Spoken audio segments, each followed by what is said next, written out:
अस्सलाम वालेकुम दोस्तों, मैं तांजो पंजो जुल्फकार अली चांडो। दोस्तों अज जो सो मोरो के शहीदन से इज़हार यकजहती तौर ते लालू रोम मक्का में क़ौमी कारकुनन पारां सो रोड ब्लॉक किया वियो आहे, एहतजाज किया वियो आहे।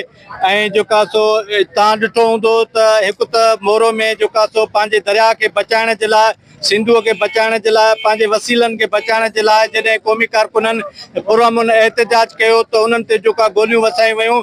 जॾहिं कारकुन शहीद थी विया तो उन्हनि जे लाशनि खे बि खंभियो वियो। ही सिंध में सरासर ज़ुल्म आहे। सो ही ज़रदारी माफ़िया जी सो वॾी हिकिड़ी नाजाइज़ी ऐं नाइंसाफ़ी आहे, ॾाढ ऐं जबर आहे सिंधी माण्हुनि ते जारी आहे। ऐं ज़रदारी सो पंजाब साम्राज्य जो दलाल आहे, फ़ौज जो दलाल आहे सिंधी माण्हुनि ते मुसलसल गुज़िरियल 15 सालनि खां सो तशद्दुद करे रहियो आहे, ज़ुल्म ऐं जबर करे रहियो आहे।